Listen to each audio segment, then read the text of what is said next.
नमस्कार आदाब सत श्री अकाल हमदर्द टीवी देखने वाले सारे दर्शकों का स्वागत है प्रोग्राम इमीग्रेशन मैटर्स ਦੇ ਵਿੱਚ मैं ਹਾਂ ਤਰਨਜੀਤ ਕੌਰ ਘੁੰਮਣ ਹਾਜ਼ਰ ਹਾਂ ਜੀ ਲੈ ਕੇ ਤੁਹਾਡਾ ਆਪਣਾ ਪ੍ਰੋਗਰਾਮ ਜਿਹਦੇ ਵਿੱਚ ਅਸੀਂ ਗੱਲਬਾਤ ਕਰਾਂਗੇ कैनेडियन इमीग्रेशन संबंधी। ਤੁਹਾਡਾ ਕੋਈ ਵੀ ਸਵਾਲ ਹੈ ਜੀ ਇਸ ਵੇਲੇ ਸਾਡਾ ਲਾਈਵ ਪ੍ਰੋਗਰਾਮ ਹੈ। ਲਾਈਵ ਪ੍ਰੋਗਰਾਮ 'ਚ ਤੁਸੀਂ ਕਾਲ ਕਰ ਸਕਦੇ ਹੋ, ਤੁਹਾਡੇ ਸਵਾਲਾਂ ਦੇ ਵੀ ਜਵਾਬ ਦੇਵਾਂਗੇ। ਨਾਲ ਦੀ ਨਾਲ ਕੈਨੇਡਾ ਨੂੰ ਨਵੇਂ ਇਮੀਗ੍ਰੇਸ਼ਨ ਮਿਨਿਸਟਰ ਮਿਲ ਚੁੱਕੇ ਨੇ ਤੇ ਇਸ ਤੋਂ ਬਾਅਦ ਹੁਣ ਕੀ ਤਰਜੀਹ ਹੋਏਗੀ ਉਹਨਾਂ ਦੀ, ਕਿਹੜੇ ਖੇਤਰ ਦੇ ਉੱਤੇ ਜ਼ਿਆਦਾ ਜਿਹੜਾ ਫੋਕਸ ਕੀਤਾ ਜਾਏਗਾ। ਇਸ ਤੋਂ ਇਲਾਵਾ ਗੱਲਬਾਤ ਕਰਾਂਗੇ ਇੰਟਰਨੈਸ਼ਨਲ ਸਟੂਡੈਂਟਸ ਦੀ ਜਿਹੜੇ 12ਵੀਂ ਕਰਕੇ ਕੈਨੇਡਾ ਵਿੱਚ ਆਏ ਹੋਏ ਨੇ। ਇਸ ਵਕਤ CEC ਦਾ ਡਰਾ ਨਹੀਂ ਆ ਰਿਹਾ, ਆਪਸ਼ਨਸ ਦੀ ਗੱਲਬਾਤ ਕਰਾਂਗੇ। ਨਾਲ ਹੀ ਗੱਲ ਕਰਾਂਗੇ ਬੈਕਲੌਗ ਦੇ ਵਿੱਚ ਕਹਿੰਦੇ ਇਸ ਵਕਤ ਕਾਫੀ ਕਮੀ ਦੇਖਣ ਨੂੰ ਮਿਲ ਰਹੀ ਹੈ ਤੇ ਲਗਾਤਾਰ ਐਪਲੀਕੇਸ਼ਨਸ ਪ੍ਰੋਸੈਸ ਹੋ ਰਹੀਆਂ ਨੇ। ਇਸ ਤੋਂ ਇਲਾਵਾ ਤੁਹਾਡਾ ਕੋਈ ਵੀ ਸਵਾਲ ਹੈਗਾ ਸਾਨੂੰ ਅੱਜ लाइव प्रोग्राम च कॉल कर सकते हो। ਤੁਹਾਡੇ ਸਵਾਲਾਂ ਦੇ ਜਵਾਬ ਦੇਣ ਲਈ ਤੇ ਅੱਜ ਦੇ ਮੁੱਦਿਆਂ ਉੱਤੇ ਗੱਲਬਾਤ ਕਰਨ ਲਈ ਸਾਡੇ ਨਾਲ ਜੁੜ ਚੁੱਕੇ ਨੇ ਜੀ ICC ਇਮੀਗ੍ਰੇਸ਼ਨ ਤੋਂ ਮਿਸਟਰ ਮਨੂ ਦੱਤਾ ਜੀ। ਸਤਿ ਸ਼੍ਰੀ ਅਕਾਲ sir. Taran ji thank you very much, it's always a pleasure. So ਤੁਹਾਨੂੰ ਤੇ ਸਾਰੇ ਹੀ ਵਿਊਅਰਸ ਨੂੰ ICC ਇਮੀਗ੍ਰੇਸ਼ਨ ਦੀ ਸਮੁੱਚੀ ਟੀਮ ਵੱਲੋਂ MD ਮਨੂ ਦੱਤਾ ਨਾਡੀ ਰਿਪੋਰਟਰ ਵੱਲੋਂ ਸਤਿ ਸ਼੍ਰੀ ਅਕਾਲ, ਨਮਸਕਾਰ, ਆਦਾਬ and thank you very much for having us on air. Taran ji ਕੀ ਹਾਲ ਚਾਲ sir? All good Taran, thank you. ਅੱਜ ਤਾਂ ਬਹੁਤ ਸਾਰੀਆਂ ਚੇਂजेस ਆਈਆਂ ਜੀ। ਆਓ ਬਿਲਕੁਲ, ਅੱਜ ਕੈਨੇਡਾ ਦੇ ਕਹਿੰਦੇ ਇਮੀਗ੍ਰੇਸ਼ਨ ਮਿਨਿਸਟਰ ਬਦਲ ਚੁੱਕੇ ਨੇ ਤੇ ਕਿਵੇਂ ਬਦਲਾਅ ਹੋਇਆ ਹੈ ਤੇ ਕੌਣ ਨਵੇਂ ਮਿਨਿਸਟਰ ਆਏ ਨੇ? ਤਰਨ ਕਾਫੀ ਸਾਰੀ ਕੈਬਨਿਟ ਦੇ ਵਿੱਚ ਸ਼ਫਲ ਹੋਈ ਹੈਗੀ ਹੈ। ਸੋ ਉਸ ਸ਼ਫਲ ਤੋਂ ਬਾਅਦ ਜਿਹੜੇ ਸੀਨ ਫਰੇਜ਼ਰ ਸਾਹਿਬ ਸੀਗੇ ਉਹਨਾਂ ਨੂੰ ਹਾਊਸਿੰਗ ਦੇ ਦਿੱਤੀ ਗਈ ਹੈ। ਸੋ ਹਾਊਸਿੰਗ ਐਂਡ ਇਨਫਰਾਸਟ੍ਰਕਚਰ ਦੇ ਵਿੱਚ ਚਲੇ ਗਏ ਨੇ। ਸੋ ਮਾਰਕ ਮਿਲਰ ਹੈਗੇ ਨੇ ਜਿਹੜੇ ਨਵੇਂ ਇਮੀਗ੍ਰੇਸ਼ਨ ਮਿਨਿਸਟਰ ਜਿਨ੍ਹਾਂ ਨੇ ਸੋਚ ਰੱਖੀ ਹੈਗੀ ਆ ਜੀ। ਸੋ ਮਾਰਕ ਮਿਲਰ ਦੇ ਬਾਰੇ ਕਿਹਾ ਜਾਂਦਾ ਜੀ ਕਿ ਉਹ ਕਿਊਬੈਕ ਤੋਂ ਹੈਗੇ ਨੇ ਜੀ, ਮੌਂਟਰੀਅਲ ਤੋਂ। ਸੋ ਉਹਨਾਂ ਦੀ ਜੰਪਲ ਰਿਹਾਇਸ਼ ਸਾਰੀ ਉੱਥੇ ਰਹੀ ਹੈਗੀ ਹੈ ਐਂਡ ਸਾਡੇ ਪ੍ਰਾਈਮ ਮਿਨਿਸਟਰ ਨਾਲ ਕਾਫੀ ਲੰਬੇ ਸਮੇਂ ਤੋਂ ਐਸੋਸੀਏਟਡ ਹੈਗੇ ਨੇ। 2007 ਤੋਂ ਉਹਨਾਂ ਦੀ ਕੰਪੇਨ ਸੰਭਾਲੀ ਹੋਈ ਹੈ। ਲੀਡਰਸ਼ਿਪ ਦੇ ਵਿੱਚ ਵੀ ਉਹਨਾਂ ਨੇ ਬੜਾ ਅਹਿਮ ਰੋਲ ਪਲੇ ਕੀਤਾ ਸੀਗਾ। ਸੋ 2015 ਦੇ ਵਿੱਚ ਪਹਿਲੀ ਵਾਰੀ ਮਾਰਕ ਮਿਲਰ ਸਾਹਿਬ MP ਇਲੈਕਟ ਹੋਏ ਸੀਗੇ। ਉਸ ਤੋਂ ਬਾਅਦ ਜਿਹੜੇ ਹੁਣ ਰੀਸੈਂਟਲੀ ਸੀਗੇ he was minister for Indigenous relations government ਦੇ ਨਾਲ।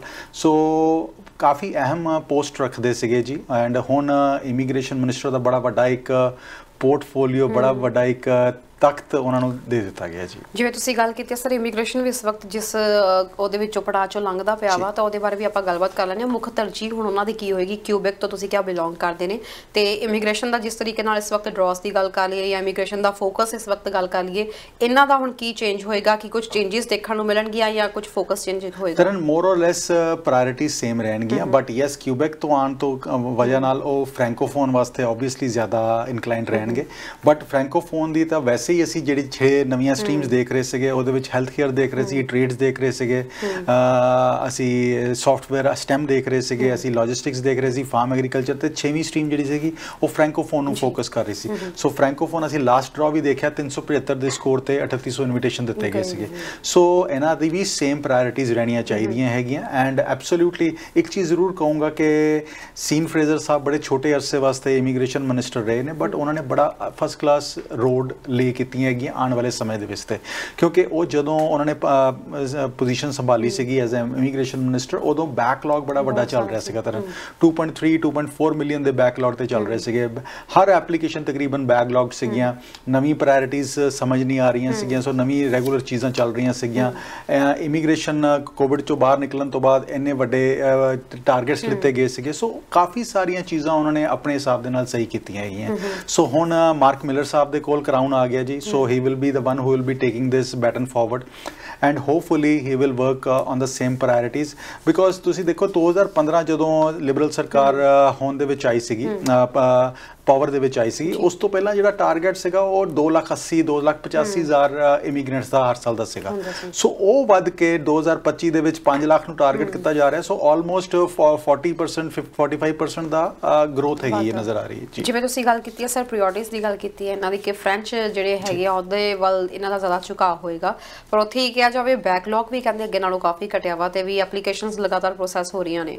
ਬਿਲਕੁਲ ਤਰਨ ਜੀ 2022 ਦਾ ਜਿਹੜਾ ਆਏ ਹੈਗੇ ਨੇ 4.8 ਮਿਲੀਅਨ ਐਪਲੀਕੇਸ਼ਨਸ ਆਲਮੋਸਟ ਪ੍ਰੋਸੈਸ ਹੋਈਆਂ ਜੀ। 4.8 ਮਿਲੀਅਨ। ਸੋ ਇਹਦੇ ਵਿੱਚ ਅਸੀਂ ਵਿਜ਼ਟਰਸ ਵੀ ਕਾਊਂਟ ਕਰ ਲੈਨੇ, ਇਹਦੇ ਵਿੱਚ ਸਟੱਡੀਜ਼ ਵੀ ਕਾਊਂਟ, ਆਲ ਟੈਂਪਰੇਰੀ ਐਪਲੀਕੇਸ਼ਨ ਔਰ PR ਐਪਲੀਕੇਸ਼ਨਸ ਕਾਊਂਟ ਹੋ ਜਾਂਦੀਆਂ ਜੀ। ਸੋ ਹੁਣ ਜਿਹੜਾ ਬੈਕਲੌਗ ਹੈਗਾ 8 ਲੱਖ ਦੇ ਆਸ-ਪਾਸ ਆ ਗਿਆ ਜੀ। ਸੋ ਹੋਪਫੁਲੀ ਆਉਣ ਵਾਲੇ ਕੁਝ ਇੱਕ ਮਹੀਨਿਆਂ ਦੇ ਵਿੱਚ ਇਹ ਸਾਰਾ ਬੈਕਲੌਗ ਖਤਮ ਹੋ ਜਾਏਗਾ। ਪੇਰੈਂਟਸ ਅਕਸਰ ਸਾਨੂੰ ਕਾਲ ਕਰਦੇ ਆ ਵੀ ਪੇਰੈਂਟਸ ਦੀ ਐਪਲੀਕੇਸ਼ਨਸ ਇਸ ਵਾਰੀ ਕਿੰਨੀਆਂ ਲਈਆਂ ਜਾਣਗੀਆਂ ਤੇ ਕਦੋਂ ਤੱਕ ਇਹਦੇ ਬਾਰੇ ਵੀ ਕੋਈ ਅਨਾਉਂਸਮੈਂਟ ਦੀ ਸੰਭਾਵਨਾ ਹੈਗੀ ਹੈ? ਸਰ ਜਿਹੜੇ ਆંકੜੇ ਤੈਅ ਹੋ ਚੁੱਕੇ ਨੇ ਕਿ ਉਹਨੇ ਹੀ ਆંકੜੇ ਲਏ ਜਾਣਗੇ ਜਾਂ ਫਿਰ ਇਮੀਗ੍ਰੇਸ਼ਨ ਮਿਨਿਸਟਰ ਇਹਦੇ ਵਿੱਚ ਕੋਈ ਫੇਰ ਬਦਲ ਕਰ ਸਕਦੇ ਨੇ? ਤਰਨ ਬਿਕੋਜ਼ 99% ਜਿਹੜੇ ਪਾਲਿਸੀ ਸੈੱਟ ਕੀਤੀਆਂ ਜਾਂਦੀਆਂ ਉਹ ਟੀਮ ਹੁੰਦੀ ਹੈ ਜਿਹੜੀ ਬੇਸਿਕਲੀ ਲੁੱਕ ਆਫਟਰ ਕਰਦੀ ਹੈ। ਇਹ ਤੇ ਚਿਹਰਾ ਹੈਗੇ ਨੇ ਜਿਹੜੇ ਨਜ਼ਰ ਆਉਂਦੇ ਨੇ ਕਿ IRCC ਨੂੰ ਆ ਰਿਪਰੈਜ਼ੈਂਟ ਕਰ ਰਹੇ ਨੇ, ਇਮੀਗ੍ਰੇਸ਼ਨ ਨੂੰ ਆ ਰਿਪਰੈਜ਼ੈਂਟ ਕਰ ਰਹੇ ਨੇ, ਬਟ ਜਿਹੜੀ ਪਾਲਿਸੀਜ਼ ਹੈਗੀਆਂ ਉਹ ਤੇ ਜਿਹੜੇ ਮਿਨਿਸਟਰਸ ਹੈਗੇ ਨੇ, ਜਿਹੜੇ ਬਿਊਰੋਕਰੈਟਸ ਹੈਗੇ ਨੇ, ਉਹ ਸਾਰੀ ਤੈਅ ਕਰਦੇ ਹੈਗੇ ਨੇ। ਸੋ ਐਬਸੋਲੂਟਲੀ ਥੋੜਾ ਬਹੁਤਾ ਗਵਰਨਮੈਂਟ ਦਾ ਇਨਕਲੀਨੇਸ਼ਨਸ ਚੇਂਜ ਹੁੰਦੀਆਂ, ਪਾਲਿਸੀਜ਼ ਚੇਂਜ ਹੁੰਦੀਆਂ ਹੈਗੀਆਂ। ਉਹ ਜੋ ਵੀ ਪਾਲਿਸੀਜ਼ ਅੱਗੇ ਬਿਕੋਜ਼ ਹੁਣ ਤਰਨ ਜੀ 2 ਸਾਲ ਦੇ ਬਾਅਦ ਤਕਰੀਬਨ ਫੇਰ ਬਦਲ ਆਇਆ ਜੀ ਕੈਬਨਿਟ ਦੇ ਵਿੱਚ। ਸੋ ਹੁਣ ਇਹ ਲਾਸਟ ਫੇਰ ਬਦਲ ਕਿਹਾ ਜਾ ਰਿਹਾ ਹੈ, ਸਭ ਤੋਂ ਵੱਡਾ ਫੇਰ ਬਦਲ ਕੀਤਾ ਜਾ ਰਿਹਾ ਕਿ ਅਗਲੀ ਇਲੈਕਸ਼ਨ ਤੋਂ ਪਹਿਲਾਂ ਇਹ ਨਵੀਂ ਟੀਮ ਆਈ ਹੈਗੀ ਹੈ। ਸੋ ਬੇਸਿਕਲੀ ਇਸ ਵਾਸਤੇ ਨਵੀਂ ਟੀਮ ਆਈ ਹੈ ਤਾਂ ਕਿ ਨਵੀਂ એનર્ਜੀ ਨਾਲ ਕੰਮ ਹੋ ਸਕੇ, ਨਵੇਂ ਅੱਗੇ ਉਹਨਾਂ ਨੂੰ ਨਜ਼ਰ ਆਉਂਦਾ ਹੋਵੇ ਕਿ ਭਾਈ ਇਲੈਕਸ਼ਨ ਜਿੱਤਣੀ ਹੈਗੀ ਤੇ ਸਾਨੂੰ ਅਸੀਂ ਆਹ ਚੀਜ਼ਾਂ ਕਰਨੀਆਂ ਜੀ। ਸੋ ਹਰ ਗਵਰਨਮੈਂਟ ਦਾ ਜਿਹੜੀ ਸਿਟਿੰਗ ਗਵਰਨਮੈਂਟ ਹੁੰਦੀ ਹੈ ਉਹਦਾ ਇਹੀ ਪ੍ਰਾਇੋਰਟੀਜ਼ ਹੁੰਦੀਆਂ ਕਿ ਅਸੀਂ ਇਸ એનર્ਜੀ ਹੋਰ ਲੈ ਕੇ ਆਈਏ, ਕੰਮ ਹੋਰ ਦੱਸੀਏ, ਲੋਕਾਂ ਨੂੰ ਦੱਸੀਏ, ਲੋਕਾਂ ਦਾ ਪਹੁੰਚ ਕਰੀਏ ਤੇ ਤਾਂ ਕਿ ਲੋਕਾਂ ਨੂੰ ਨਜ਼ਰ ਆਣ ਕੇ ਆਹ ਕੰਮ ਹੋਏ ਨੇ। ਸੋ ਗਵਰਨਮੈਂਟ ਉਸ ਪ੍ਰਾਇੋਰਟੀ ਦੇ ਉੱਤੇ ਹੁਣ ਇਸ ਟਾਈਮ ਤੇ ਕੰਮ ਕਰ ਰਹੀ ਹੈ। ਤੁਸੀਂ ਫ੍ਰੈਂਚ ਦੀ ਗੱਲ ਕੀਤੀ ਸੀ, ਕਹਿੰਦੇ ਕਿਊਬੈਕ ਨੇ ਹਾਲ ਹੀ 'ਚ ਇੱਕ ਡਰਾ ਜਿਹੜਾ ਉਹ ਕੱਢਿਆ ਜਿਹਦੇ ਵਿੱਚ 1633 ਐਪਲੀਕੇਸ਼ਨਸ ਜਿਹੜੀਆਂ ਇਨਵਾਈਟ ਕੀਤੀਆਂ ਗਈਆਂ ਨੇ ਜਿਹੜੇ ਜਾਂ ਤਾਂ ਫ੍ਰੈਂਚ ਬੋਲਦੇ ਹੋਣ ਜਾਂ ਜਿਨ੍ਹਾਂ ਕੋਲ ਜੌਬ ਆਫਰ ਹੋਵੇ।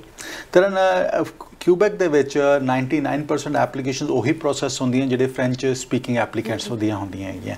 ਸੋ ਐਬਸੋਲੂਟਲੀ ਜੀ ਉਹਦੇ ਵਿੱਚ 1600 ਐਪਲੀਕੇਸ਼ਨਸ 1600 ਪਲੱਸ ਐਪਲੀਕੇਸ਼ਨਸ ਪੇ ਕੀਤੀਆਂ ਗਈਆਂ ਹੈਗੀਆਂ। ਬਟ ਅਗੇਨ ਜੌਬ ਆਫਰ ਅੱਜ ਦੀ ਤਰੀਕ ਦੇ ਵਿੱਚ ਤਰਨ ਜੀ ਜੌਬ ਆਫਰ ਜਿਹਦੇ ਕੋਲ ਹੋਏਗੀ ਉਹੀ ਪ੍ਰਾਇੋਰਟੀ ਦੇ ਵਿੱਚ ਐਪਲੀਕੇਸ਼ਨਸ ਪ੍ਰੋਸੈਸ ਹੋਣਗੀਆਂ ਬਿਕੋਜ਼ ਗਵਰਨਮੈਂਟ ਨੂੰ ਪਤਾ ਹੈ ਕਿ ਇਹਦੇ ਕੋਲ ਜੌਬ ਇਨ ਹੈਂਡ ਹੈਗੀ ਹੈ। ਸੋ ਇਹਦੇ ਤੇ ਆ ਕੇ ਰਾਈਟ ਅਵੇ ਮਨੀ ਅਰਨਿੰਗ ਵਾਲੇ ਪਾਸੇ ਆ ਸਕਦੇ ਨੇ। ਸੋ ਜਿਹੜੀ ਲੇਬਰ ਮਾਰਕੀਟ ਸ਼ਾਰਟੇਜਸ ਹੈਗੀਆਂ ਉਹਨਾਂ ਨੂੰ ਡੀਲ ਕਰਨ ਜਾ ਰਹੇ ਨੇ। ਸੋ ਐਬਸੋਲੂਟਲੀ ਉਹਨਾਂ ਦੇ ਉੱਤੇ ਪ੍ਰਾਇੋਰਟੀਜ਼ ਅੱਜ ਦੀ ਤਰੀਕ 'ਚ ਹੈਗੀਆਂ। ਮਿਸਟਰ ਫਰੀਜ਼ਰ ਜਾਂਦੇ ਘੱਟੋ ਘੱਟ ਨੋਵਾ ਸਕੋਸ਼ੀਆ ਦੇ ਲੋਕਾਂ ਦੇ ਲਈ ਕੁਝ ਕਰ ਗਏ ਨੇ, ਕਹਿੰਦੇ ਕਿ ਡਾਕੂਮੈਂਟਸ ਜਿਹੜੇ ਹੈਗੇ ਆ ਉਹਨਾਂ ਦੀ ਰਿਪਲੇਸਮੈਂਟ ਜਿਹੜੀ ਉਹ ਕੀਤੀ ਜਾਏਗੀ ਫ੍ਰੀ ਆਫ ਕਾਸਟ। ਬਿਲਕੁਲ ਤਰਨ ਜੀ ਬਿਕੋਜ਼ ਰੀਸੈਂਟ ਜਿਹੜੀ ਫਲੱਡਿੰਗ ਹੋਈ ਹੈਗੀ ਹੈ Halifax, Nova Scotia coffee because ਜਿਹੜੀ ਸਾਲ ਦੇ ਵਿੱਚ ਬਾਰਿਸ਼ਾਂ ਹੁੰਦੀਆਂ 3 ਸਾਲਾਂ ਦੇ ਵਿੱਚ ਉਹ ਇੱਕੋ ਦਮ ਵੀਕਐਂਡ ਦੇ ਉੱਤੇ ਹੋ ਗਈਆਂ। ਸੋ ਉਹਦੇ ਕਰਕੇ ਕਾਫੀ ਸਾਰਾ ਸ਼ਹਿਰ ਪਾਣੀ ਦੇ ਅੰਦਰ ਸੀਗਾ ਜੀ ਐਂਡ ਉਹਦੇ ਕਰਕੇ ਉਹਨਾਂ ਨੇ ਆਪਣੀ ਵੱਲੋਂ ਇੱਕ ਯੈਸ ਪਾਲਿਸੀ ਦਿੱਤੀ ਹੈਗੀ ਕਿ ਜੇ ਕਿਸੇ ਵੀ ਕੋਈ ਇਮੀਗ੍ਰੇਸ਼ਨ ਡਾਕੂਮੈਂਟ ਖਰਾਬ ਹੋਇਆ ਹੈਗਾ ਤੇ ਫ੍ਰੀ ਉਹ ਐਪਲੀਕੇਸ਼ਨ ਪੁੱਟ ਅਪ ਕਰਦੇ, ਫੀਸ ਲਗਾਉਣ ਦੀ ਲੋੜ ਨਹੀਂ ਹੈਗੀ। ਸਰ ਸਟਾਰਟਅਪ ਵੀਜ਼ਾ ਨੂੰ ਲੈ ਕੇ ਵੀ ਕਾਫੀ ਹਲਚਲ ਦੇਖਣ ਨੂੰ ਮਿਲ ਰਹੀ ਹੈ, ਕਹਿੰਦੇ ਨੰਬਰ ਵੀ ਕਹਿ ਰਿਹਾ ਕਿ ਸ਼ਾਇਦ PR ਨੂੰ ਲੈ ਕੇ ਇਨਕਰੀਜ਼ ਕੀਤੇ ਜਾਣਗੇ। ਇਹਦੇ ਬਾਰੇ ਕੀ ਕਹਿਣਾ ਚਾਹੋਗੇ? ਸਟਾਰਟਅਪ ਵੀਜ਼ਾ ਦਾ ਫਾਇਦਾ ਵੈਸੇ ਕੌਣ ਲੈ ਸਕਦੇ ਆ? ਤਰਨ ਜੀ ਓਕੇ ਐਬਸੋਲੂਟਲੀ ਬਹੁਤ ਸੋਹਣਾ ਕੁਐਸਚਨ ਕੀਤਾ। ਸਟਾਰਟਅਪ ਹੈਗਾ ਕੀ ਹੈ? ਬੇਸਿਕਲੀ ਕੋਈ ਵੀ ਇਮੀਗ੍ਰੈਂਟ ਜਿਹੜਾ ਕੈਨੇਡਾ ਦੇ ਵਿੱਚ ਇਮੀਗ੍ਰੇਟ ਹੋਣਾ ਚਾਹੁੰਦਾ ਹੈਗਾ ਜਾਂ ਉਹਦੇ ਕੋਲ ਕੋਈ ਆਈਡੀਆ ਇਹੋ ਜਿਹਾ ਹੈਗਾ ਐਪਲੀਕੈਂਟ ਦੇ ਕੋਲ ਕਿ ਉਹ ਆ ਕੇ ਇੱਥੇ ਉਹਨੂੰ IT ਨਾਲ ਰਿਲੇਟਡ, ਸੌਫਟਵੇਅਰ ਨਾਲ ਰਿਲੇਟਡ, ਆਰਟੀਫਿਸ਼ੀਅਲ ਇੰਟੈਲੀਜੈਂਸ ਨਾਲ ਰਿਲੇਟਡ ਕੋਈ ਪ੍ਰੋਗਰਾਮ ਹੈਗਾ, ਕੋਈ ਚੀਜ਼ ਉਸ ਤਰ੍ਹਾਂ ਕਰਨਾ ਚਾਹੁੰਦਾ, ਕੋਈ ਬਿਜ਼ਨਸ ਦੇ ਵਿੱਚ ਉਹ ਆਈਡੀਆਜ਼ ਇਨਕੋਰਪੋਰੇਟ ਕਰਨਾ ਚਾਹੁੰਦੇ ਨੇ ਤਾਂ ਉਹ ਆ ਕੇ ਕੈਨੇਡਾ ਦੇ ਵਿੱਚ ਸੈਟਲ ਹੋ ਰਹੇ ਨੇ। ਸੋ ਗਵਰਨਮੈਂਟ ਦਾ ਇਸ ਟਾਈਮ ਤੇ STEM ਦੇ ਉੱਤੇ ਵੈਸੇ ਹੀ ਕਾਫੀ ਜ਼ਿਆਦਾ ਫੋਕਸ ਹੈਗਾ। STEM ਦੇ ਉੱਤੇ ਆ ਗਏ ਜੀ science, technology, engineering and mathematics. So data analytics ਨੂੰ ਲੈ ਕੇ, ਸੌਫਟਵੇਅਰ ਡਿਵੈਲਪਮੈਂਟਸ ਨੂੰ ਲੈ ਕੇ, ਸੋ ਜਿਹੜਾ ਕੋਈ ਵੀ ਬਿਜ਼ਨਸਮੈਨ ਕੈਨੇਡਾ ਦੇ ਵਿੱਚ ਆਉਂਦਾ, ਈਵਨ ਤੁਸੀਂ ਰੈਸਟੋਰੈਂਟ ਲੈ ਕੇ ਆਉਂਦੇ ਹੋ, ਈਵਨ ਤੁਸੀਂ ਸੁਨਿਆਰਿਆਂ ਦੀ ਦੁਕਾਨ ਲੈ ਕੇ ਆਉਂਦੇ ਹੋ, ਤੁਸੀਂ ਜੁਐਲਰੀ ਸਟੋਰ ਲੈ ਕੇ ਆਉਂਦੇ ਹੋ, ਤੁਸੀਂ ਕੋਈ ਵੀ ਵੇਅਰ ਹਾਊਸਿੰਗ ਵੀ ਲੈ ਕੇ ਆਉਂਦੇ ਹੋ, ਜੇ ਉਹਦੇ ਨਾਲ IT ਰਿਲੇਟਡ ਤੁਸੀਂ ਕੋਈ ਚੀਜ਼ਾਂ ਸ਼ੋਅ ਕਰ ਸਕਦੇ ਹੋ ਕਿ ਇਸ ਪਾਲਿਸੀ ਨਾਲ ਮੈਂ ਕਰੂੰਗਾ, ਇਹਦੇ ਵਿੱਚ ਮੇਰੇ ਬਿਜ਼ਨਸ ਗਰੋ ਹੋਣ ਦੇ ਚਾਂਸਸ ਇੰਪਲੀਮੈਂਟ ਹੋਣ ਦੇ ਚਾਂਸਸ ਜ਼ਿਆਦਾ ਹੈਗੇ ਨੇ। ਸੋ ਬੇਸਿਕਲੀ ਉਹ ਆਈਡੀਆ ਤੁਸੀਂ ਸੈਲ ਕਰ ਰਹੇ ਹੋ।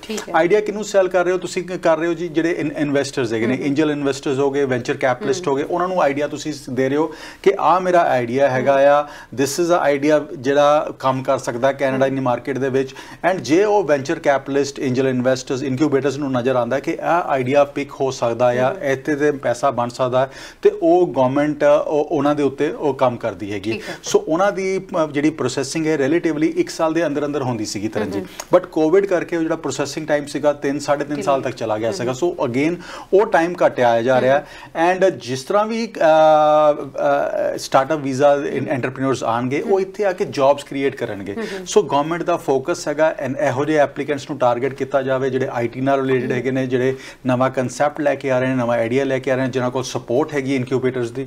ਸੋ ਉਹਨਾਂ ਦੇ ਉੱਤੇ ਇਹ ਚੀਜ਼ ਕੀਤੀ ਜਾ ਰਹੀ ਹੈ। ਸਰ ਸਟੂਡੈਂਟਸ ਦੀ ਵੀ ਬਾਰੇ ਥੋੜੀ ਜਿਹੀ ਗੱਲ ਜ਼ਰੂਰ ਕਰਨਾ ਚਾਹਾਂਗੇ ਕਿਉਂਕਿ ਇਸ ਵਕਤ ਜੌਬ ਓਪਰਚੁਨਿਟੀਜ਼ ਜਿਹੜੀਆਂ ਨੇ ਇੱਥੇ ਕਾਫੀ ਵੀਡੀਓਜ਼ ਵੀ ਤੁਸੀਂ ਦੇਖ ਰਹੇ ਹੋਵੋਗੇ ਲਗਾਤਾਰ ਆ ਰਹੀਆਂ ਨੇ ਕਿ ਜੌਬਸ ਨਹੀਂ ਮਿਲ ਪਾ ਰਹੀਆਂ ਸਟੂਡੈਂਟਸ ਨੂੰ। ਹੁਣ ਜਿਹੜੇ ਖਾਸ ਤੌਰ ਤੇ ਇੱਥੇ ਆਏ ਨੇ ਸਟੂਡੈਂਟਸ ਉਹਨਾਂ ਦੇ ਲਈ ਮੁਸ਼ਕਿਲ ਹੋ ਰਿਹਾ ਵਾ ਕਿ ਆਪਣਾ ਐਕਸਪੀਰੀਅੰਸ ਪੂਰਾ ਕੀਤਾ ਜਾ ਸਕੇ। ਸਤਿ ਸ਼੍ਰੀ ਅਕਾਲ ਜੀ, ਕਿੱਥੋਂ ਬੋਲ ਰਹੇ ਹੋ, ਕੀ ਸਵਾਲ ਹੈ? हाँ जी तरन जी, सत श्री अकाल जी। ਸਤਿ ਸ਼੍ਰੀ ਅਕਾਲ ਜੀ। मैं सूरी बोलिया जी सरी तो। जी सर। सत श्री अकाल जी। ਸਤਿ ਸ਼੍ਰੀ ਅਕਾਲ ਜੀ। ਜੀ ਸਰ, ਕੀ ਪੁੱਛਣਾ ਚਾਹੁੰਦੇ ਹੋ? ਕਰਨ ਜੀ ਮੈਂ ਇਹ ਗੱਲ ਪੁੱਛਣਾ ਚਾਹੁੰਦਾ ਦੱਤਾ ਸਾਹਿਬ ਨੂੰ ਕਿ ਜਿਹੜੇ ਸਟੈਮ ਦੇ ਵਿੱਚ ਆਂਦੇ ਹੈਗੇ ਆ ਤੇ ਮੇਰੀ ਵਾਈਫ ਨੇ ਐਮਐਸਸੀ ਬੀਐਡ ਕੀਤੀ ਆ, ਮੈਥ ਦੀ ਐਮਐਸਸੀ ਕੀਤੀ ਆ, ਤੇ ਉਹਨੂੰ ਇੱਥੇ ਕੀ ਕਰਨਾ ਪਏਗਾ ਕਿ ਜਿਹਦੇ ਵਿੱਚ ਆਪਾਂ ਫਾਈਲ ਲਾ ਸਕਦੇ ਆ ਪੀਆਰ ਦੀ? ਜੀ ਤੁਸੀਂ ਟੀਵੀ ਸਕਰੀਨ ਤੇ ਆਨਸਰ ਸੁਣ ਸਕਦੇ ਹੋ ਜੀ। ਥੈਂਕ ਯੂ ਸੋ ਮਚ, ਤੁਸੀਂ ਪ੍ਰੋਗਰਾਮ 'ਚ ਕਾਲ ਕੀਤੀ ਹੈ। ਥੈਂਕ ਯੂ ਜੀ। ਜੀ ਸਰ। ਤਰਨ ਐਕਚੁਅਲੀ ਸਟੈਮ ਦੇ ਵਿੱਚ ਕੁਝ ਆਕੂਪੇਸ਼ਨਸ ਹੈਗੇ ਨੇ ਜਿਨ੍ਹਾਂ ਨੂੰ ਹਾਈਲਾਈਟ ਕੀਤਾ ਗਿਆ। ਸੋ ਖਾਸ ਕਰ ਜੇ ਮੈਥਮੈਟੀਸ਼ੀਅਨਸ ਹੈਗੇ ਨੇ ਉਹਨਾਂ ਵਾਸਤੇ ਡਾਟਾ ਐਨਾਲਿਸਟ, ਡਾਟਾ ਸਾਇੰਟਿਸਟ, ਇਹੋ ਜਿਹੇ ਆਕੂਪੇਸ਼ਨਸ ਹੈਗੇ ਨੇ ਜਿਨ੍ਹਾਂ ਨੂੰ ਟਾਰਗੇਟ ਕੀਤਾ ਗਿਆ। ਤੁਹਾਨੂੰ ਇੱਕ ਚਾਹੀਦੀ ਸੁਰੀ ਸਾਹਿਬ ਕਿ ਤੁਸੀਂ ਜਿਹੜੇ ਨੌਕ ਕੋਡਸ ਹੈਗੇ ਨੇ, ਜਿਹੜੇ ਆਕੂਪੇਸ਼ਨਸ ਹੈਗੇ ਨੇ ਜਿਹੜੇ ਟਾਰਗੇਟ ਕੀਤੇ ਜਾ ਰਹੇ ਨੇ ਮੈਥਮੈਟਿਕਸ ਦੇ ਅੰਡਰ, ਸੋ ਉਹਨਾਂ ਨੂੰ ਇੱਕ ਵਾਰੀ ਗੋ ਥਰੂ ਕਰੋ ਤੇ ਤੁਹਾਨੂੰ ਹੋਰ ਬੈਟਰ ਕਲੀਅਰ ਆਈਡੀਆ ਹੋ ਜਾਏਗਾ ਜੀ। ਜੀ ਬਿਲਕੁਲ। ਸਟੂਡੈਂਟਸ ਦੇ ਬਾਰੇ ਮੈਂ ਗੱਲ ਕਰਨ ਲੱਗੀ ਸੀ ਕਿ ਜੌਬ ਓਪਰਚੁਨਿਟੀਜ਼ ਹੋ ਨਹੀਂ ਰਹੀਆਂ ਹੈਗੀਆਂ, ਸੋ ਸਟੂਡੈਂਟਸ ਦੇ ਲਈ ਇਸ ਵਕਤ ਕੈਨੇਡਾ ਵਿੱਚ ਆਪਸ਼ਨਸ ਕੀ ਹੈਗੇ ਨੇ? ਤਰਨ ਐਬਸੋਲੂਟਲੀ ਜੀ, ਮੈਂ ਹਮੇਸ਼ਾ ਕਹਿੰਦਾ ਰਿਹਾ ਕਿ ਜੀਟੀਏ ਦਾ ਤੁਹਾਨੂੰ ਮੋਹ ਛੱਡਣਾ ਪੈਣਾ ਹੈਗਾ। ਜੀਟੀਏ ਦੇ ਵਿੱਚ ਇਸ ਟਾਈਮ ਤੇ ਨਜ਼ਰ ਆ ਰਿਹਾ ਹੈ ਬਿਕੋਜ਼ ਇੱਕ ਚੀਜ਼ ਸਾਨੂੰ ਅੰਡਰਸਟੈਂਡ ਕਰਨੀ ਪਏਗੀ ਕਿ ਤਰਨ ਜੇ ਪਿਛਲੇ ਸਾਲ 4,50,000 53,000 ਇਮੀਗ੍ਰੈਂਟਸ ਲੈਂਡ ਕੀਤਾ, ਉਹਦੇ ਚ 48% ਤਾਂ ਸਟ੍ਰੇਟ ਕੈਨੇਡਾ ਜੀਟੀਏ ਦੇ ਵਿੱਚ ਆਏ ਨੇ ਪਹਿਲੀ ਗੱਲ। ਉਸ ਤੋਂ ਬਾਅਦ ਜਿਹੜੇ 52% 53% ਬਾਹਰ ਵੀ ਗਏ ਸੀਗੇ, ਉਹਨਾਂ ਦੇ ਵਿੱਚੋਂ ਵੀ ਸਾਲ 1.5 ਸਾਲ ਦੇ ਵਿੱਚ 40 ਤੋਂ 50% ਲੋਕੀ ਹੋਰ ਜੀਟੀਏ ਦੇ ਵਿੱਚ ਵਾਪਸ ਆ ਜਾਂਦੇ। So GTA is the place to go. ਹਰ ਇਮੀਗ੍ਰੈਂਟ ਨੂੰ ਲੱਗਦਾ ਕਿ ਮੇਰੀ ਫਰੈਂਡਸ ਇੱਥੇ ਨੇ, ਮੇਰੀ ਫੈਮਿਲੀ ਇੱਥੇ ਨੇ, ਸੋ ਉਹ ਆ ਕੇ ਇੱਥੇ ਵਸ ਜਾਂਦੇ ਨੇ। ਇਸੇ ਕਰਕੇ ਤੁਸੀਂ ਦੇਖੋ ਜਿਹੜੀ ਸਾਡੀ ਮਾਰਕੀਟ ਹੈਗੀ ਹੈ, ਹਾਊਸਿੰਗ ਮਾਰਕੀਟ ਹੈਗੀ ਹੈ, ਉਹ ਸਭ ਤੋਂ ਜ਼ਿਆਦਾ ਹੌਟ ਜੀਟੀਏ ਦੇ ਅੰਦਰ ਸੀਗੀ ਜਾਂ ਗ੍ਰੇਟਰ ਵੈਂਕੂਵਰ ਦੇ ਅੰਡਰ ਸੀਗੀ। ਐਂਡ ਉਹਦਾ ਹੀ ਜਿਹੜਾ ਓਵਰਫਲੋ ਸੀਗਾ ਜਿਹੜੇ ਬਾਕੀ ਸਿਟੀਜ਼ ਨੂੰ, ਜਿਸ ਤਰ੍ਹਾਂ ਕਿਚਨਰ, ਗੁਲਫ, ਕੈਂਬਰਿਜ, ਉਧਰੋਂ ਔਸ਼ਵਾ ਤੱਕ, ਪਿਕਰਿੰਗ ਤੱਕ, ਬੈਲਵਿਲ ਤੱਕ, ਐਂਡ ਪਿੱਛੇ ਲੰਡਨ, ਈਵਨ ਵਿੰਜ਼ਰ ਤੱਕ ਜਾ ਰਿਹਾ ਸੀਗਾ, ਵੁੱਡਸਟਾਕ ਤੱਕ ਜਾ ਰਿਹਾ ਸੀਗਾ। ਸੋ ਉਹ ਜਿਹੜਾ ਓਵਰਫਲੋ ਹੈਗਾ ਆ, ਉਹ ਲੋਕਾਂ ਦੀ ਟੈਂਡੈਂਸੀ ਹੈਗੀ ਕਿ ਆਗੇ ਇੱਥੇ ਰਹਿ ਜਾਈਏ। ਹੁਣ ਇੱਥੇ ਇੰਨੇ ਇਮੀਗ੍ਰੈਂਟਸ ਦੇ ਆਉਣ ਦੇ ਬਾਵਜੂਦ ਕੀ ਹੁੰਦਾ ਕਿ ਜਿਹੜੇ ਬੱਚੇ ਹੈਗੇ ਨੇ, ਇੰਟਰਨੈਸ਼ਨਲ ਸਟੂਡੈਂਟ ਹੈਗੇ, ਜਿਹੜੇ ਗ੍ਰੇਡ 12 ਕਰਕੇ ਆਇਆ ਹੋਇਆ, ਜਿਹੜਾ ਇਮੀਗ੍ਰੈਂਟ ਆਇਆ, ਜਿਹੜਾ ਮਾਸਟਰਸ ਦੀ ਡਿਗਰੀ ਜਾਂ ਬੈਚਲਰਸ ਦੀ ਡਿਗਰੀ ਲੈ ਕੇ ਆਇਆ, ਉਹਨੂੰ ਇੰਪਲੋਇਰ ਪ੍ਰੈਫਰ ਕਰਦਾ ਹੈਗਾ। ਸੋ ਜਿਹੜੀਆਂ ਛੋਟੀਆਂ ਜੌਬਸ ਹੈਗੀਆਂ ਉਹਨਾਂ ਵਾਸਤੇ ਸਟੂਡੈਂਟਸ ਨੂੰ ਪ੍ਰੈਫਰ ਕੀਤਾ ਜਾਂਦਾ ਸੀਗਾ। ਸੋ ਬਟ ਜਿਹੜੇ ਸਟੂਡੈਂਟਸ ਕੁਆਲੀਫਾਈਡ ਹੈਗੇ ਨੇ ਉਹਨਾਂ ਨੂੰ ਉਸ ਤਰ੍ਹਾਂ ਦੀਆਂ ਜੌਬਸ ਮਿਲ ਜਾਂਦੀਆਂ ਹੈਗੀਆਂ। ਸੋ ਬੇਸਿਕਲੀ ਅੱਜ ਦੀ ਤਰੀਕ ਹੋ ਕੀ ਰਿਹਾ ਕਿ ਜੀਟੀਏ ਦੇ ਅੰਦਰ ਆਕੂਪੇਸ਼ਨ ਸਪੈਸੀਫਿਕ ਡਰਾ ਸ਼ੁਰੂ ਹੋ ਗਏ ਨੇ। ਸੋ ਉਹ ਬੱਚੇ ਜਿਹੜੇ ਬੇਸਿਕ ਜੌਬ ਕਰਦੇ ਸੀ ਉਹ ਪੀਆਰ ਵਾਸਤੇ ਉਹਨਾਂ ਜੌਬਸ ਤੇ ਕੁਆਲੀਫਾਈ ਨਹੀਂ ਹੋ ਰਹੇ। ਸੋ ਉਹਨਾਂ ਨੂੰ ਮੈਂ ਇੱਕੋ ਹੀ ਸੁਜੈਸ਼ਨ ਦਊਂਗਾ ਕਿ ਭਾਈ ਮੂਵ ਆਊਟ ਆਫ ਓਨਟਾਰੀਓ, ਜਾਂ ਈਵਨ ਓਨਟਾਰੀਓ ਦੇ ਵਿੱਚ ਰਹਿਣਾ, move out to northern part of Ontario, move to ਸੂਸੇ Marie, Thunder be, north be, ਟਿਮਿੰਸ।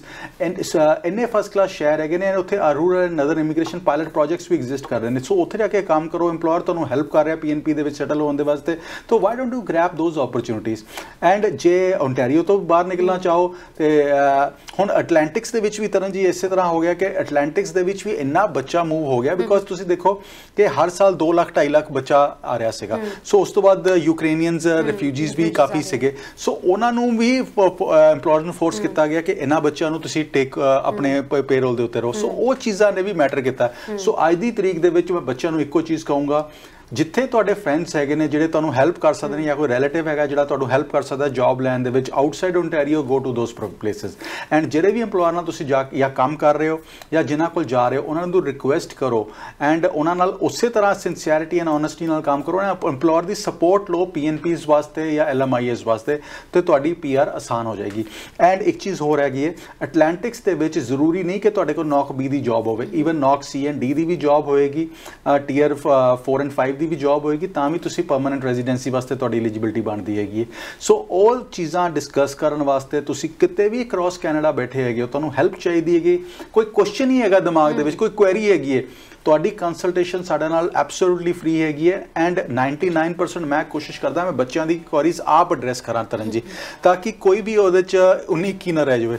So I try my best ਕਿ ਮੈਂ ਉਹ ਸਾਰੇ ਸਟੂਡੈਂਟਸ ਨੂੰ ਲੁੱਕ ਆਫਟਰ ਕਰ ਸਕਾਂ। ਐਂਡ ਜੇ ਕੋਈ ਵੀ ਇੰਟਰਨੈਸ਼ਨਲ ਸਟੂਡੈਂਟ ਹੈਗਾ, ਕਿਸੇ ਵੀ ਤਰ੍ਹਾਂ ਦਾ ਕੋਈ ਕੁਐਸਚਨ ਹੈਗਾ, reach out to ICC immigration ਜਾਂ ਕਿਸੇ ਕੰਸਲਟੈਂਟ ਲਾਇਰ ਦੀ ਸਲਾਹ ਲਓ। ਸਾਡਾ ਈਮੇਲ ID ਹੈਗਾ info@iccimmigration.ca ਤੇ ਫੋਨ ਨੰਬਰ ਹੈਗਾ 905 4612424 and I will try to personally address your concerns.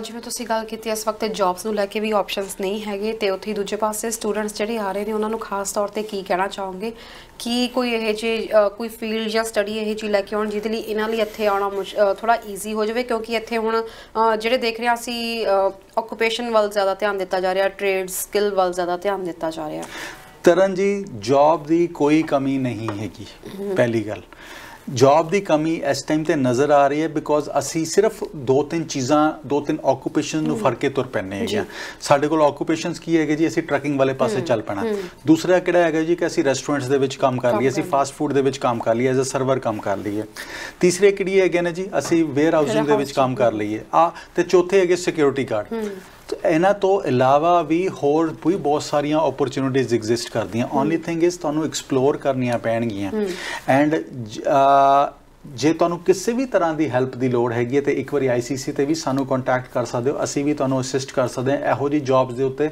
And ਇੱਕ ਚੀਜ਼ ਯਾਦ ਰੱਖਿਓ ਕਿ ਜੇ ਕੋਈ ਜੌਬ ਤੁਹਾਨੂੰ ਪਸੰਦ ਨਹੀਂ ਹੈਗੀ ਤੁਸੀਂ ਆਪਣੀ ਇਮੀਗ੍ਰੇਸ਼ਨ ਨੂੰ ਜ਼ਰੂਰ ਫੋਕਸ ਕਰਕੇ ਕਰੋ ਬਿਕੋਜ਼ ਤੁਸੀਂ ਵੀ ਬੜੀਆਂ ਮਿਹਨਤਾਂ ਕੀਤੀਆਂ ਤੁਹਾਡੇ ਮਾਪਿਓ ਨੇ ਵੀ ਬੜੀਆਂ ਮਿਹਨਤਾਂ ਕੀਤੀਆਂ ਹੈਗੀਆਂ ਐਂਡ ਜੇ ਤੁਹਾਨੂੰ ਸਾਲ 2 ਸਾਲ ਔਖੇ ਹੋ ਕੇ ਟਾਈਮ ਕੱਢਣਾ ਪੈਂਦਾ ਹੈਗਾ ਆਪਣੀ ਇਮੀਗ੍ਰੇਸ਼ਨ ਦੇ ਉੱਤੇ ਫੋਕਸ ਰਹੋ ਐਂਡ ਤੁਹਾਡੇ ਵਾਸਤੇ ਓਪਰਚੁਨਿਟੀਜ਼ ਕੈਨੇਡਾ ਦੇ ਵਿੱਚ ਬੇਇੰਤਹਾ ਹੈਗੀਆਂ ਜੀ ਜਿਹੜੇ ਇਸ ਵਕਤ ਵਿਜ਼ਟਰ ਵੀਜ਼ਾ ਤੇ ਉੱਤੇ ਆਏ ਹੋਏ ਨੇ ਉਹਨਾਂ ਲਈ ਵਰਕ ਓਪਰਚੁਨਿਟੀਜ਼ ਕਿਵੇਂ ਦੀਆਂ ਨੇ ਤਰਨ ਇਸ ਟਾਈਮ ਤੇ visit visa to work permit ਦੀ ਪਾਲਿਸੀ ਐਗਜ਼ਿਸਟ ਕਰਦੀ ਪਈ ਹੈ ਸੋ 3 ਤਰ੍ਹਾਂ ਨਾਲ ਉਹਨਾਂ ਨੂੰ ਵਰਕ ਪਰਮਿਟ ਮਿਲ ਸਕਦਾ ਹੈਗਾ ਐਪਲੀਕੈਂਟ ਨੂੰ ਜੇ ਕੋਈ ਵੀ ਵਿਜ਼ਟਰ ਆਇਆ ਪਹਿਲੀ ਗੱਲ ਤੇ ਹੈ ਕਿ ਕੋਈ ਕੈਨੇਡੀਅਨ EMPLOYER ਮਿਲ ਜਾਂਦਾ ਹੈ ਜਿਹੜਾ ਉਹਨਾਂ ਨੂੰ LMIA ਜੌਬ ਆਫਰ ਦੇਣ ਵਾਸਤੇ ਤਿਆਰ ਹੈਗਾ ਤੇ ਉਹ ਬਾਰਡਰ ਤੇ ਜਾ ਕੇ ਜਾਂ ਈਵਨ ਆਨਲਾਈਨ ਐਪਲੀਕੇਸ਼ਨ ਭੇਜ ਕਰਕੇ ਆਪਣਾ ਸਟੇਟਸ ਚੇਂਜ ਕਰਾ ਸਕਦੇ ਨੇ ਇਹਦੇ ਵਿੱਚ ਇੱਕ ਚੀਜ਼ ਦਾ ਜ਼ਰੂਰ ਫੋਕਸ ਰੱਖਣਾ ਹੈ ਐਪਲੀਕੈਂਟ ਨੂੰ ਕਿ ਆ ਜਿਹੜੀ ਜੌਬ ਮੈਨੂੰ ਮਿਲ ਰਹੀ ਹੈ ਆ LMIA ਜਿਹੜਾ ਮਿਲ ਰਿਹਾ ਹੈਗਾ ਇਹ ਮੇਰੀ ਐਪਲੀਕੈਂਟ ਨੂੰ ਪਤਾ ਹੋਣਾ ਚਾਹੀਦਾ ਮੇਰੀ ਏਜ ਕਿੰਨੀ ਹੈਗੀ ਹੈ ਮੇਰੀ ਲੈਂਗੁਏਜ ਸਕਿੱਲਸ ਕਿਸ ਤਰ੍ਹਾਂ ਦੀਆਂ ਹੈਗੀਆਂ ਮੈਂ ਕਿੰਨੇ ਕੁ ਬੈਂਡ ਲੈ ਸਕਦਾ